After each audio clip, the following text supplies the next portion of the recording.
nuko je mu buzima bwanje naguma numva ko mfise ibintu nakanegezwa kumenya mujyane n'ibyo buririmbyi mugabo sinari mfise umuntu amfasha kugira ngo shike ngaho hano ndabaye magogwa nagowe ndavuga ati hari abandi batoyi banje rero bari inyuma ntibazogogwe nkawe nago reka nshire ishure kugira ngo bazorohege kumenya ubumenyi ivyo maze kumenya jewe ndayipartage abandi kuko witwa Imana yanje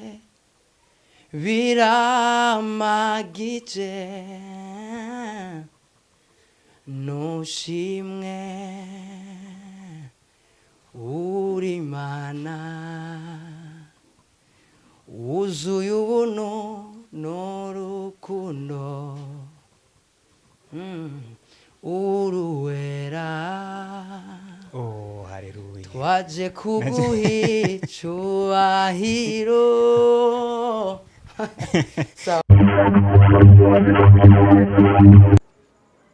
Bakunzi buzobazi Gaposho Media TV mu buseruko mu burengero mu manuko muca mu byumba ibaye naho herereye ni mwiriwe canke mwaramutse imbere ya kamera ni jewe nyene Emistor inyuma ya kamera mwite mu ngwa mutama uno munsi turi kumwe n'umusore nkuko mubibona ari ngaho imbere yacu bamwita Manase tumusanze ngaho muri studio aje kuri coding indirimbo n'umuririmbyi afise talent murabona n'umusore w'iswaga afise fresh air n'umusore mwiza cyane araza tuyagira byinshi cy'ubuzima bwiwe bw'umuziki ingene yatanguye ariko byinshi araza kubyivugira muraza kubyumva twe twatangaye n'umuntu afise tara cyane itangaje kandi n'umusore aciye ubwenge mubane natwe turabwifuza turabavanaho muri tubazana ngaha uno munsi twabazaniye rero umusore Manase umvirize ivyatuyagira uno munsi. Okay, wewe usanzwe uri umuririmbyi w'indirimbo Himbazamana. Yego. Uwo wabitanguye ryari? Ukaraciye nk'imyaka 12 uko. Imyaka 12. Ko tubona umengo uracari muto. Uwo wabitanguye ufise imyaka ingahe? So murabizi hariho abantu bamwe navuga ko ari ubuntu twagiriwe kuko twisanze abavyeyi bacu ari abakozi b'Imana mashengero dukurira muri Sunday school. Just kiyagiye cyo gutangura muri Sunday school byaradufashije dusanga twabyinje mu hakirikare cyangwa twamenye imihamagaro yacu ya hakirikare. Mbe mu gihe muriko muraririmba murashobora kuba mufise ababafasha kuririmba canke mwebwe musanzwe mufise tara ya byose kwitorera melody canke go ikwiyandikira ivyo bimeze gute ku ruhande rwanyu?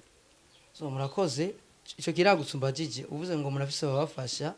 So abadufasha ntibabura kuko nta muntu ashobora kurimba wenyene yivugiriza byose nta muntu ashobora kurimba wenyene yi backing ya the backing voice cyasa abantu badufasha mugabo nko kwandika je nyene ndiyandikira ya ibintu byinshi ndavyikorera mugabo hariho ivyo bisabwa ko nabandi bamfasha.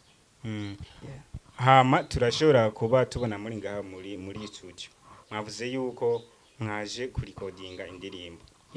Iyo ndirimbo tuyitege ryari? So vuba cyane yaza ko muje kuba murakora subscribe kuri page no kuri account ya YouTube Manase THJ vuba cyane indirimbo irabashikiye. Mbeko muri abaririmbyi muba mukora ico ikorwa cyo kuririmba cyonyene canke hari ibindi bikorwa mukorana imbere yo kuririmba canke ibindi bikorwa biri muri iyo nzira je no kuririmba bimeze gute? Yo murakoze. Okay, jewe sanzwe ivyo kuririmba ndabikora mugabo kandi ndi n'umwigisha mu ishure gitwa 2DV School kigisha ibijanye no kuririmba no gucuraranga ariko apare y'ivyo ndakora n'ibindi bikorwa bitandukanye. Haraho ka video kamaze imizi gasirikira ndiko ndarima ibigori. So ndanororo shitse ahantu mba wumva inkoko nyinshi. Usanzwe uri umworozi usanzwe n'umuririmbyi mu bisanzwe ukora ibikorwa byinshi n'umujene ashobora kuba aciye ubwenge cyane uravyumva yuko afise kwiyumvira cyane n'umuririmbyi n'umworozi n'umurimyi byose usanzwe bikora. Okay, so muratubwiye yuko musanzwe mufise ishure mwigisha mugisha kuririmba canke murigisha n'ibindi. Mumvuze mugisha kuririmba iyo mugishije umuntu kuririmba umugisha kwandika canke kuririmba gusa? Murakoze biraguse cyane tuvuze kuririmba biri ibintu vyinshi kuko umuntu ashobora kwitwa umuririmbyi atari capable kwandika indirimbo. Just twiga ama lesson atandukanye umuntu akamenya ashobora kwandika indirimbo umuntu akamenya how ashobora kuririmba les techniques vocales amatekinike turigisha les techniques vocales nyine umuntu ashobora kwandika indirimbo ibintu byinshi bitandukanye bituma umuntu aba umuririmbyi turavyigisha yeah.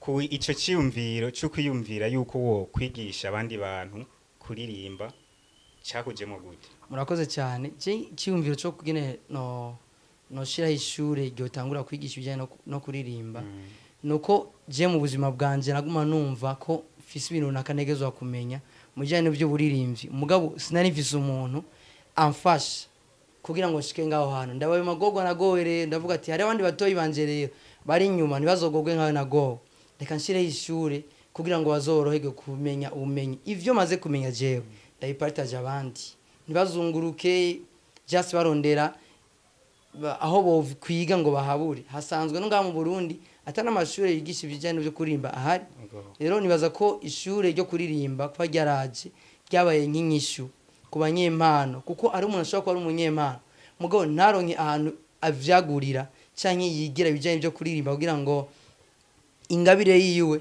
izogera hani mushikanye canke ave ngaha ashike ngaha ya niyo mvu. Turagushimiye cyane ukuntu wiyumviriye uri kurubaka kazoza mu bisanzwe wewe urashobora kuba wararushe kugira ngo ushike kw'intambwe uriko muguri kurorosha ubuzima ku bajene bamwe ku bana bamwe basanzwe bafise bari very talented ushobora kuvuga ati reka twubaye kazoza jewe ibibazo nagenda hura navyo abandi ntibazobihure navyo babikuriremo umwe wese akora amenya tara yiwe. Okay, none ni yahe vision ufise kubijanye na tara yawe kubijanye n'abana uri kurigisha basanzwe bafise tara nk'ufise? So vision kintu cya mbere nuko tubwe abantu benshi biga muri iryo shure n'abantu basanzwe bakora ama eglise basengera amashengero rukristo. Vision ya mbere nuko ubutumwa bwiza bushika kure biciye mu ngabire Imana yaduhaye. Ariko ya kabiri naho umuntu yigishwa ijwi giwe canke ingabire yiwe akamenya ingene ayikoresha igashobora no kumutunga. Ivyo turavyigisha neza umuntu kuko hariho kuririmba hariho no kuririmba wabigize umwuga. Mbe tutabigize ibanga ujya mu musengera? Okay, ano sanzwe sengera jewe nsengera muri Eglise Sabaoth Church ni Eglise ngorongora n'umukozi w'Imana Prophet of Jesus Joshua. Yeah. Ego.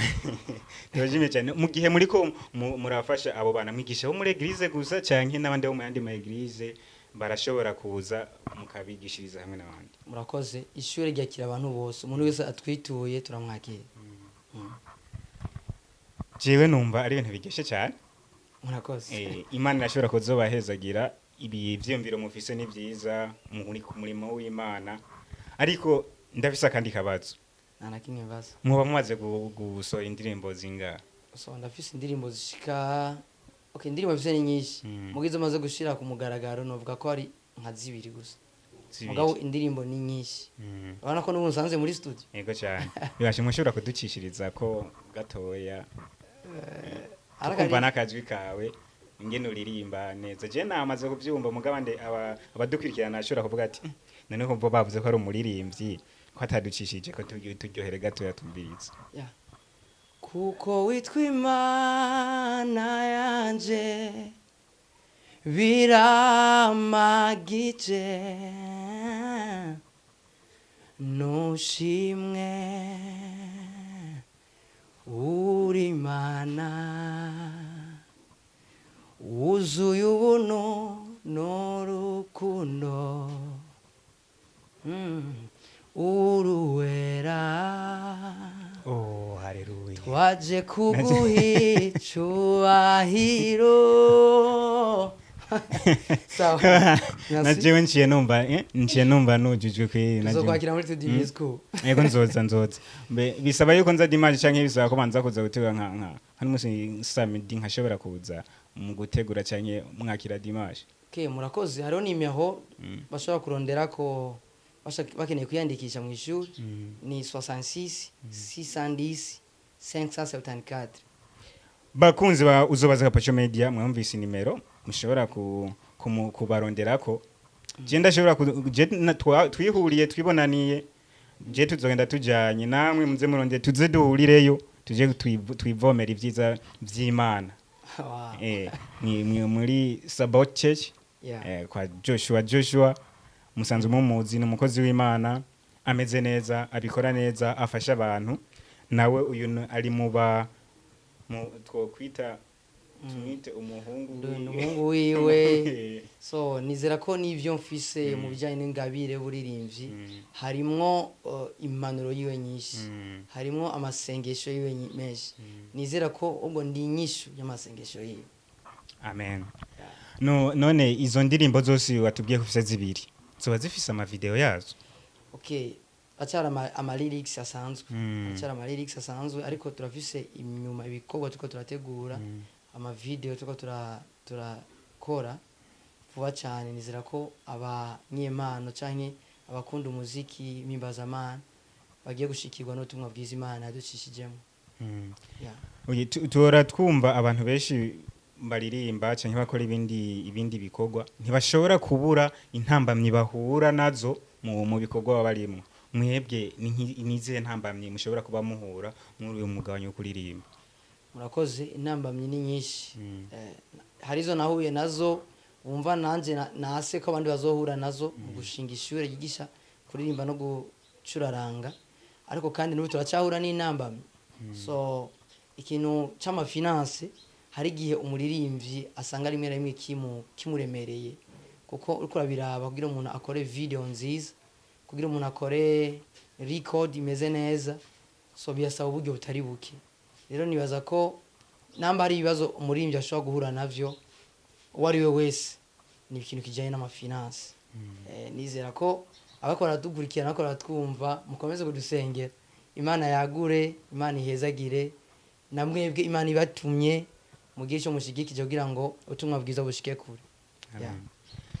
Je numva hari akantu kankozeko cyane wowe uri mu murimo w'Imana uriko uratuma Imana imenyekana haba ngaha turi twebwe ngaha mu Burundi ndetse no kwisi yose kuko indirimbo uririmba zishika kure kandi zirimo ubutumwa.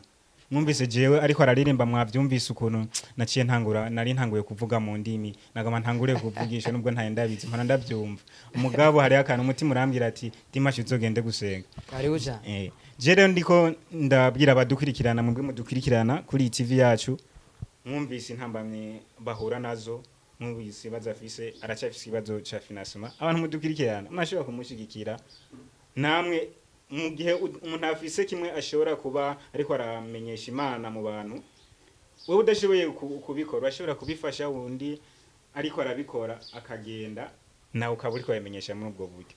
Rero no saba yuko mushobora gufasha uno mukozi w'Imana no musinda mwita umukozi w'Imana kuko ni intumwa ya Kristo n'umuhungu wa Joshua the prophet of Jesus. Yes.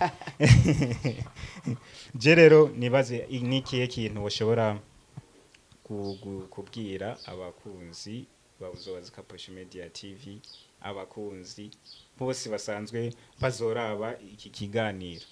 So ikintu cyambere nababwira so ndabakunda umuntu wese reka araraba kino kiganiro nukuri uri umugisha urudasanzwe mu bwami kandi ikindi naco nuko nababwira amahane mo kurikirana no TV kugira ngo itere imbere nawe nyene kuko ni yatera imbere tuba duteye imbere twese so ni nk'ivyo ndabakunda cyane. Urakoze cyane ariko turazi yuko hariho abandi bafise izitara ariko badashobora kuba bazerekana mugatubizi yuko bazifise kandi n'abajene beshi barahari ni nakaye kajambo babwiye?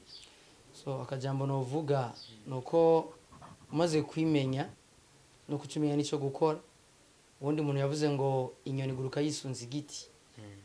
So abantu mugendana baradefinisa icyo tuzoba ejo nuko ikintu ca nyamukuru cyo gira ikimazi umenya aho mugendana niyo uri kuraja mu gihe umuntu afise vision aramenya abo bijana aramenya nico akwiye gukora uko bugiye ko bwije kugira ngo we ico uzoba ubitegura uno munsi.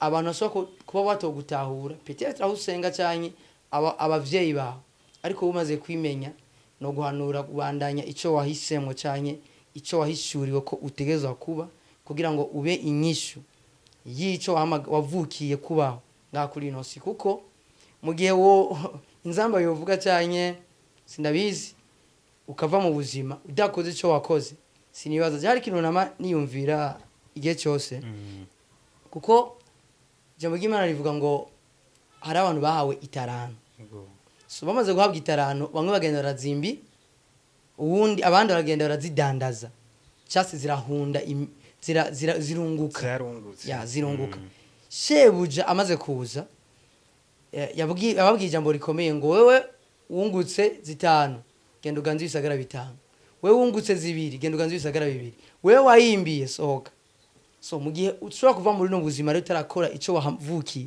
canke waremewe sinaza gukora mu ijuru wojaye ico gituma ndaguhanuye gira umwete bandanya ntiwumva amajwi y'abantu baguca intege oya bandanya ego wavuze akantu uvuga ngo inyoni iguruka yisunze igiti ya ako kantu sinashobora gatahura neza ngira nandi bashobora batazoba gatahuye neza ushobora kubasigurira ndakaguye gato nk'ubu nkagiye kugira ngo menye bino bintu inzi mu bijyanye byo guhimbaza Imana cyangwa kuririmba nuko nagendanye n'aba worship bahimbaza Imana just ndabigirako nariyandikishije mu ishuri ryitwa École Technique Vocale et TV irongowe na Shutera Divin aho mfise ubumenyi nakuyeyo gisigura ngo inyoni guruka yisunze igiti hajya ahantu uri kuraje rondera abagenzi bariko barakora muriko muja mu nzira imwe nk'ubu jewe nubwo umvise nkora business ndagira norora nkarima je sinjana n'abarimi kuko sinshaka kuba umurimyi wa cyane cyangwa umworozi wa cyane ariko ndumuririmbyi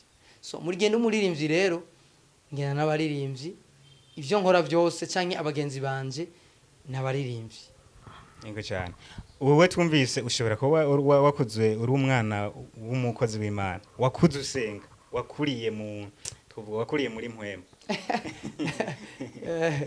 so bisa n'ivyo ariko nagira ubuntu kwakira agakiza hakiri kare yego Imana nangiriye ubuntu papa wanje ni pasteur urumva ko impanuro nyinshi nazirose hakiri kare hariho abandi bantu ushobora kuba bafise ubwoba kuvuga ati jewe kuba nakuze ntasenga uno munsi ndabona naramaze gukura namaze kurengerana mbe kwakira gakiza byo birengerana bifa igihe kirenze ukavuga ngo byararenze arashobora no kuba afise itara kubera yakuze atari wowe yakumvise ati uyu rero ko yakuriye mu rusengero niyo tara arayifise je nanye ndayifise muga sinakuriye mu rusengero arashobora kuba afise ubwoba avuga ati ndashobora kuja muri ibi bintu kubera ako gatima tubwingira ni shetani biri kwira namwosha uwo mubwira iki umuntu yoba yibaza mutubazo nk'umuntu so hari gisuma cyakibamwe na Yesu cyitwa Dismas icyo gisuma ku musaraba cyarize umwami Yesu yacyakibwira ngo uno munsi nyene turabana muri paradizo nta gihe kihari cyuko umuntu atokwakira umwami Yesu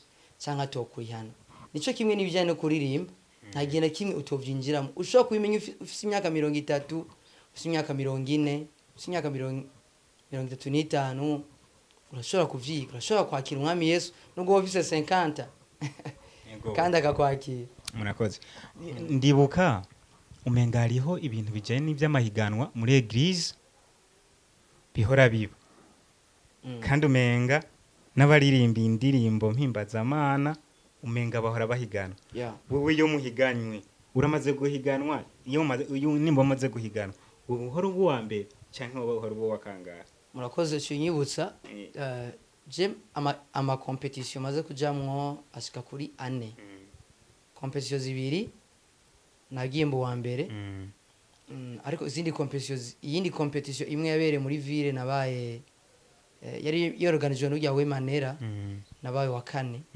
hamwe no muri ivyuzuye so nitwahiganwe ngo duhiganwe kome guhiganwa twajanye indirimbo zahiganwe nanye nabaye wa 4 ubaye wa 4 ariko turumva yuko umenga habaye gusubira inyuma so byagenze gute okay bivana na organisation ya competition kubera nk'ubu iherutse ya ivyuzuye vyasaba ko umuntu akora cyane mu bijanye n'imbuga so ku mbuga rero nubwo wumva natanguye kuririmba kera sinatanguye gukoresha imbuga imbuga ndazitanguye vuba rero mugena n'ibisano benshi bankurikirana ku mbuga nategerezwa nyene kwiga gushasha gutangura gushasha mugo mu bijanye n'ama competition twaririmba tugira technique de chant turirimba umuntu nyene abamisha akamuvugiriza karirimba aho biragoye ko nsinda uza witeguye tuvuge ko wagerageje ko wahiganywe n'abantu basanzwe batanga gukoresha imbuga kera mugabo ntazo wari bwakoreshe ariko urashoboye gufata ikibanza cya kane yego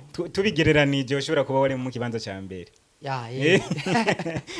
so twebwe yambaye Yesu tufise ari wa mbere muri twebwe ikibanza cya mbere namwe nadukorerako impossible wavuze ngo sinshobora kugutsinda navuga nemere nsindwe kuko ngo utsinzwe ntibatsinda ariko ntibyaheze ubu waramitanga gukoresha imbuga wamaze kubivuga reka twizere yuko mu yandi mahiganwa azoza nawe uzoza imbere nditeguye cyane ntabwo ubu izoba yitwa ndagahende y'akamodoka nibankorera waramaze kukitegura urumva yuko kontaki bayidugije azoba ari iwawe na cyane cyane je numva wifitiye icyizere kandi uri muri mpwemu ugenzwa nawe kuko n'amajambo uririmba afise inguvu je nanjye ndakwizeye ko ushobora kuba uwa mbere amen rero turabashimiye ko akanya muduhaye twabasanze ngaha twari tuzi ko mushobora kutwemerera kuko mwari mufise igikorwa cyabazanye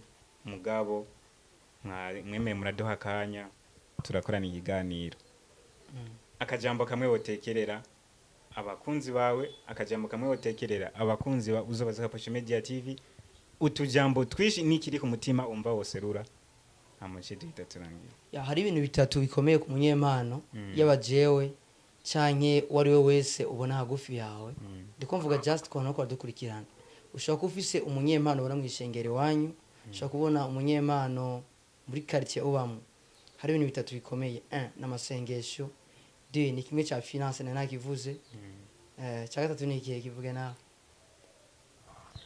amasengesho finance wabuze byinshi umanza nacanganikiwe kitwibutse nakibazo Rwanda so ikintu cya gatatu nuko umuntu umutera intege just abantu bagutera intege bakubwira ati ibintu urimo bandanya so nagomba mbwirira abakunzi banje so abantu mudutera intege haba kuri Facebook mutwandikira haba kuri YouTube nukuri biratunezera iyo twakoze ikintu tukuva ko tutambye twirorera umuntu ukabona ikintu cyawe yagitoya yagipostinze ariko agutera intege cyane gose umuntu ukabona waririmbye araja kubwira ati yo courage biradutuma ko tumenya ko tutariko turaruhira ubusa abo tuko turabihereza biriko birabashikira ego byasike nka tuwe turirimba duhimbaza Imana nyamukuru tubitumbereza ku Mana mugo namwe mu muhari so mu gihe hari abantu gukikuje rero mu gihe bataje bavuga ati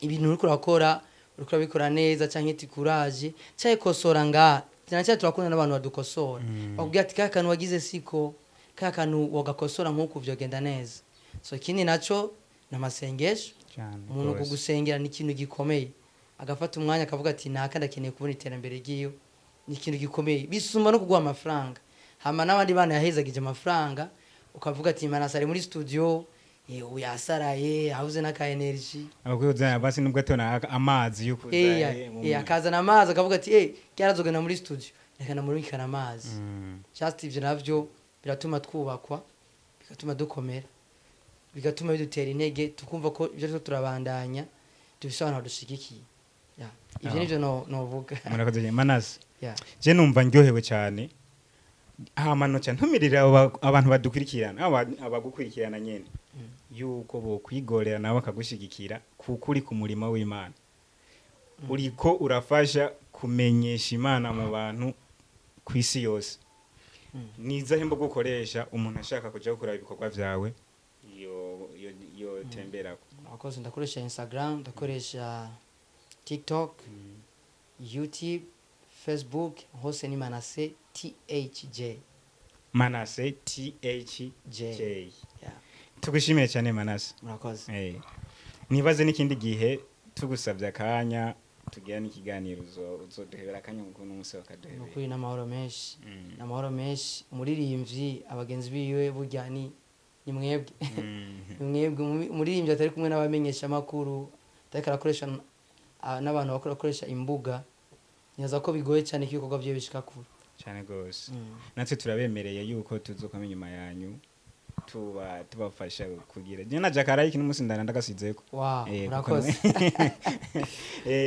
uno munsi ndagira sawa wazi mujaja wanje n'abandi mubigire nkuko nyene nanje ndakeneye kuzoza ndakurikirana ibikorwa vya Manase rimwe na rimwe akaririmbo kiwe nzoza ndakura mu isengesho ngiye kuryama ndaza amajambo y'Imana ariyo kuninaza Imana nzoza ndabikuramo namwe mubigire nkuko nyene Manase tugushimire urakoze cyane merci yeah